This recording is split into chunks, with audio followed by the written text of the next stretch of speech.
Cult of the Lamb seems like your classic roguelite, but this time with a fun, cultish styling, which it is, but it's also one of the most detailed, complex, and ambitious games of its genre. At its core, there's your standard go from room to room, level to level, murdering a cacophony of crazy creatures, getting useful upgrades, and trying to beat a big spooky boss at the end of the dungeon, all of which is super fun. Then the game adds a whole town building aspect on top of this, where you recruit followers to your cult, collect resources, build buildings, upgrade everything through the plethora of tech trees, and turn an empty overgrown forest clearing into a fully automated Jonestown 2. And impressively, both the dungeon fighting game and the town builder have way more detailed mechanics than you'd expect, and individually could honestly function as their own games. But it doesn't stop there. The game adds in alternate locations, a slew of mini games, quest lines, a fully fledged narrative, and a whole bunch more, none of which are surface level. All of it has genuine depth to it. Now, having this many game mechanics all melded together could be overwhelming, but the miracle of this game is that even with all the complexity and depth, the game never feels confusing or bewildering or like it's throwing too much at you too quickly. As a player, it always feels simple and intuitive. It's a true masterclass in introducing elements to the players and making you understand what each thing is, how it works, and how it relates to every other element. So let's discuss how Cult of the Lamb pulls this off. How does this game throw so much at the player, have this much going on, but never feel anything but incredibly fun and easy to learn? The most significant technique employed by the game, and in many ways the overarching principle the game follows to make it feel intuitive, is that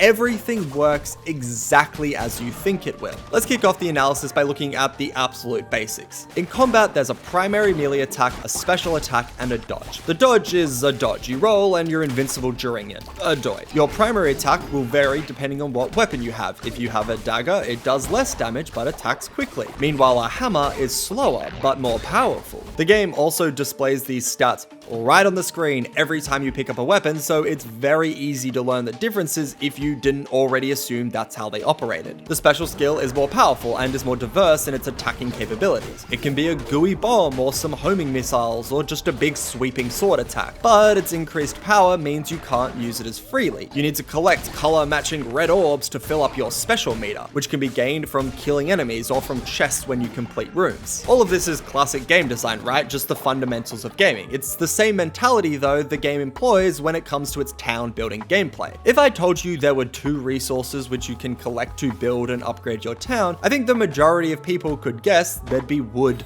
and stone. And the currency in the game is, guess what?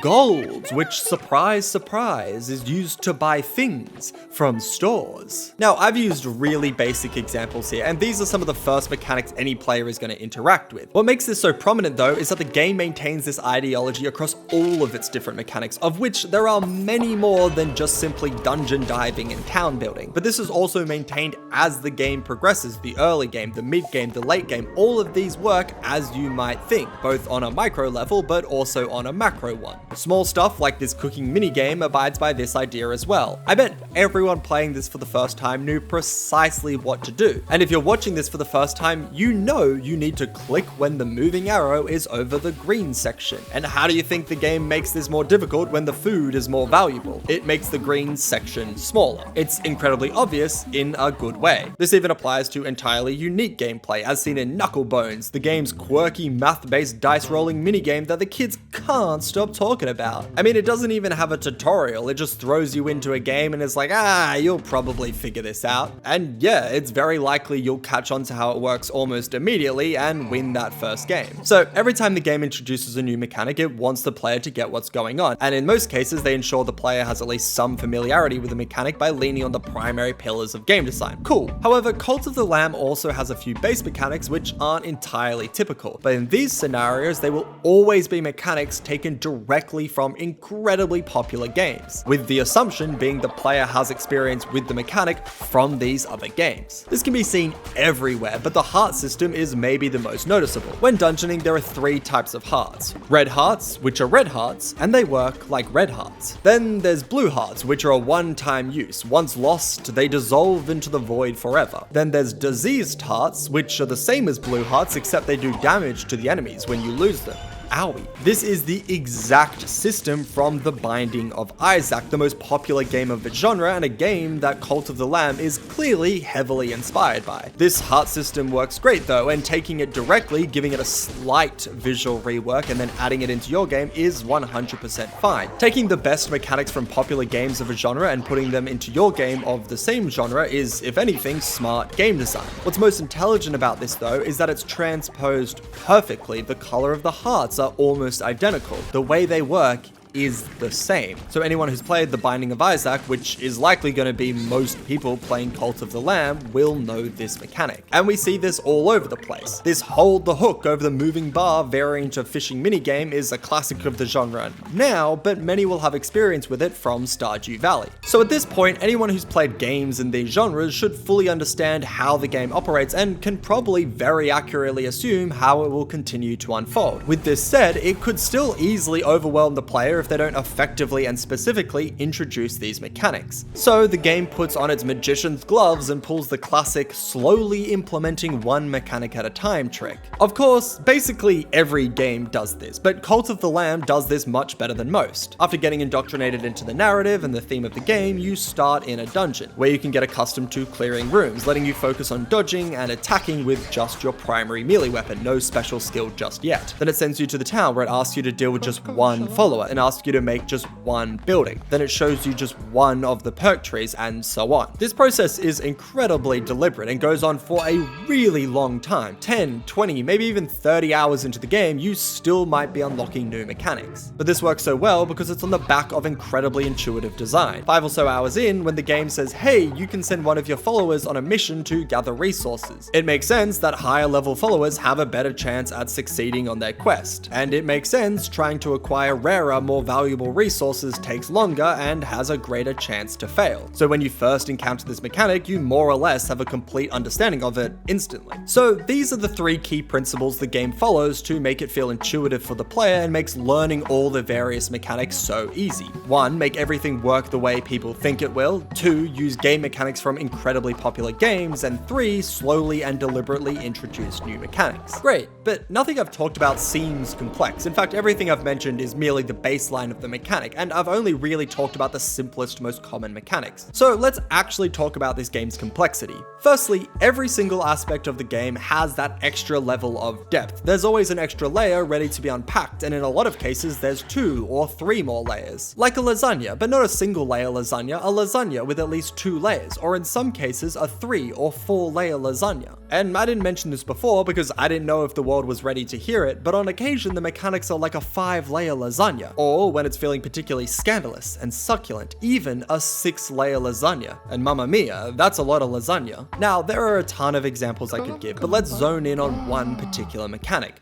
Followers. Your followers do the basic. They work resources in your town, which by itself is probably enough. On top of this, each follower can be interacted with directly to achieve a whole bunch of things. You can use them to get money, you can read their minds to see how they feel about things, you can build their loyalty, which will help level them up, you can pet them if they're a dog.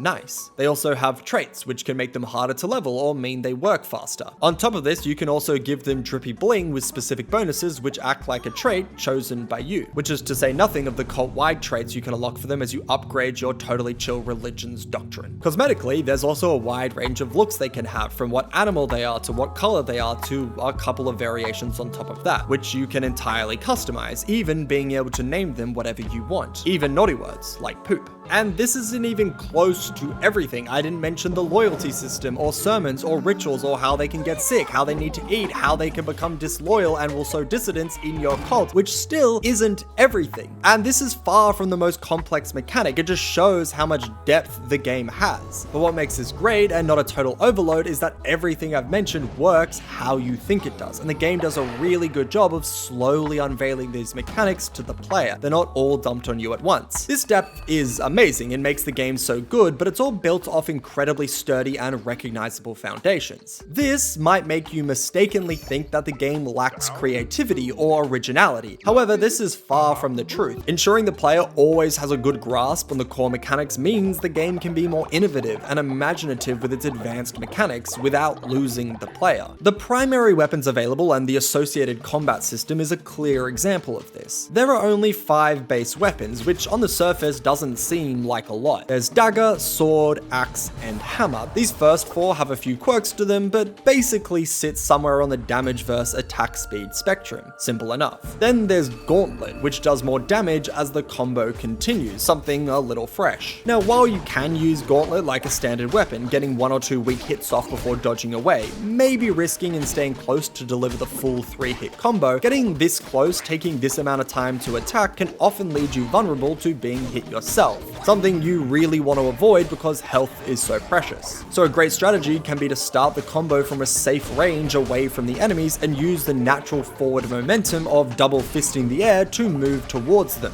landing only the 3rd hit of the combo. This is much safer and does more damage than landing just the first 2 hits, then rolling away. And I've never attacked like this in any game. I've never purposefully positioned myself to miss part of a combo so I can hit the end of it. And this got me thinking, maybe this is a strategy that might work in other games. But at the very least, I am literally adopting an entirely unique fighting style, which is pretty impressive for this game to pull off. To add to this, there are 7 variations each weapon can come in. The first weapon variation unlocked is simply poison. Sometimes when you hit an enemy with your weapon, it'll poison them, which does a small amount of extra damage over time. You know, your standard poison status effect. Much later on though, you unlock zealous weapons, which will increase your inspiration when you collect further, which, as we all know, means when you collect the red orbs to refill your special attack, you earn points for unlocking buildings in your town. A pretty different mechanic that ties the 2 main game modes together, and something I've never seen before. This is a simple example, but there are tons of times when I was getting into the mid and late game where Cult of the Lamb would introduce some additional depth to a mechanic I previously had a complete understanding of, only for it to finally give its own twist on it, finally demonstrate its ability to innovate, proving that it wasn't just an excellent collection of really well executed core principles of gaming. It very much had the desire and capabilities to push the genre. And when these came around, they felt so naturally integrated. It wasn't really until later I realized I was experiencing something I'd never experienced before, which is when I truly took notice of how intuitive everything had been, how easy the game was to learn and play. I mean, I've never once thought about going to this game's wiki. I never felt like I needed help to understand how mechanics worked or even understand how to do them well, which is genuinely mind-bogglingly impressive for a game that has this much detail, is as in-depth as it is, and why I wanted to investigate